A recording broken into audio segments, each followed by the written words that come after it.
আসসালামু আলাইকুম ৰহমতুল্লাহি ওয়া নমস্কাৰ দা আফতাব ব্লগছৰ নতুন এটা ভিডিঅ'লৈ আপোনালোক সকলোকে স্বাগতম জনাইছোঁ। বৰ্তমান আছোঁ মই অসমৰ হোজাই জিলাৰ জয়নগৰ মাদ্ৰাছাৰ সন্মুখত। বিশেষকৈ আজি হাজাৰ হাজাৰ মানুহ একগোট হৈ জামিয়া অসম দাৰুল হাদিছ জয়নগৰ মাদ্ৰাছাত যি ছাত্ৰ বুখাৰী শ্বৰীফ আছিলে, বুখাৰী শ্বৰীফৰ অৱশেষত আপোনালোকৰ আখেৰি যিটো মোনাজাত বা দোৱা বুলি কোৱা হয়, দোৱা সম্পন্ন হৈছে। আৰু দোৱাৰ পিছতে আপোনালোকে দেখা পাইছে হাজাৰ হাজাৰ মানুহ জামিয়া অসম দাৰুল হাদিছ জয়নগৰ মাদ্ৰাছাৰ পৰা বৰ্তমান ওলাই আহি আছে। আৰু জামিয়া অসম দাৰুল হাদিছ জয়নগৰ মাদ্ৰাছাত আজি দেখা পোৱা গৈছে যে এনেকুৱা লাগিছে যে আজি এক ঐতিহাসিক দিন বুলি। কিয়নো আজি যিখিনি ঠাইত মানুহৰ সমাগম বেছি দেখা পোৱা নাযায়, হয়তো ছাত্ৰ ছাত্ৰীৰ বাহিৰে বহুতো মানুহ আহে, কিন্তু আজি হাজাৰ হাজাৰ মানুহৰ সমাগম হৈছে জামিয়া অসম দাৰুল হাদিছ জয়নগৰ মাদ্ৰাছাত। আৰু জামিয়া অসম দাৰুল হাদিছ জয়নগৰ মাদ্ৰাছাত আজি এই দৃশ্যখিনি দেখি আচলতে অত্যন্ত ভাল লাগিছে। আমাৰ নিচেই কাষতে হয় জামিয়া অসম দাৰুল হাদিছ জয়নগৰ মাদ্ৰাছাত, আৰু ইয়াত কোনো বিশৃংখলতাৰ সৃষ্টি হোৱা নাই। নিশ্চয় আপোনালোকে কৈছোঁ সুন্দৰভাৱে শৃংখলাভাৱে ডিচিপ্লিনভাৱে ইয়াতে বুখাৰী শ্বৰীফ সম্পূৰ্ণ হৈছে। 2025 চনত প্ৰত্যেক বছৰতে বুখাৰী হয়, আৰু এইবাৰ 2025 চনৰ বুখাৰী শ্বৰীফত আপোনালোকে দেখা পাইছে হাজাৰ হাজাৰ মানুহৰ সমাগম হৈছে। দেশ বিদেশৰ পৰা যিসকল বন্ধু বান্ধৱে চাইছে আপোনালোকে ভিডিঅ'টো শ্বেয়াৰ কৰি দিব।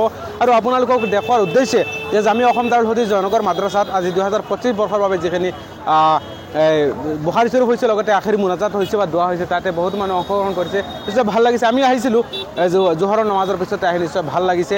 আৰু আপোনালোকে দেখা পাইছে যে পেণ্ডেলৰ ভিতৰত হাজাৰ হাজাৰ মানুহ বহি আছিলে, তাৰপিছতো ঠাই জাগা হোৱা নাই। যিখিনি প্লেচ থাকে, যিখিনি প্লেচ সেইখিনি জেগা হৈছিলে সেইখিনি কম হৈ পৰিছিলে।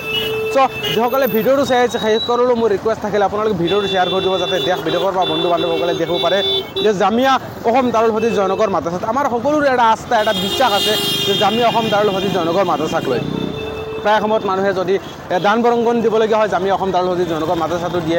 মানুহৰ মনোকামনা পূৰণ হয় বা মানুহৰ ইচ্ছা পূৰণ হয়। যিখিনি আশা মনত লৈ মানুহে দান বৰংগন দিয়ে সেইখিনি পূৰণ হয়।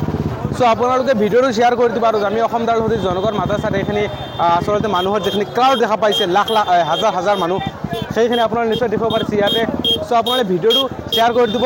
আৰু যদি আপোনালোকে আহিব পৰা নাই, আপোনালোকে কমেণ্টৰ জৰিয়তে মতামত জনাই দিব, বা কোনে ক'ৰ পৰা ভিডিঅ'টো চাই আছে আপোনালোকে কমেণ্টৰ জৰিয়তে মতামতটো আপোনালোকে জনাই দিব। আৰু ময়ো আহিছিলোঁ, আৰু এতিয়া যেতিয়া আখেৰি যেতিয়া মোনাজাত বা দোৱা শেষ হৈছে, এতিয়া বজাই যাবলগীয়া ঘৰত মই হ'ম। চ' ভাবিছোঁ আপোনালোকৰ সন্মুখত এটা ভিডিঅ' দাঙি ধৰোঁ। আপোনালোকে যদি ঘৰতে বহি আছে বা বহুতো ভাই বন্ধু আছে আমাৰ কাষৰে বা আমাৰ অঞ্চলৰ বা আমাৰ ডিষ্ট্ৰিক্টৰ বা আমাৰ ৰাজ্যৰ হয়তো বাহিৰত আছে, বা উইথাউট আমাৰ কাউণ্ট্ৰিৰ বাহিৰত আছে, বা মোৰ দেশৰ বাহিৰত আছে, ৰাজ্যৰ বাহিৰত আছে। সেইসকলৰ বাবে আজিৰ এই ভিডিঅ'টো বনাই দিছোঁ। আপোনালোকে ভিডিঅ'টো চাব সম্পূৰ্ণ শেষলৈকে। আৰু যদি প্ৰথমবাৰ মোৰ পেজত ভিডিঅ'টো চাই আছে, পেজটো ফ'ল' কৰি দিব। যদি ইউটিউবত চাই আছে দা আফতাব ব্লগছ ইউটিউব চেনেলটো ছাবস্ক্ৰাইব কৰি দিব।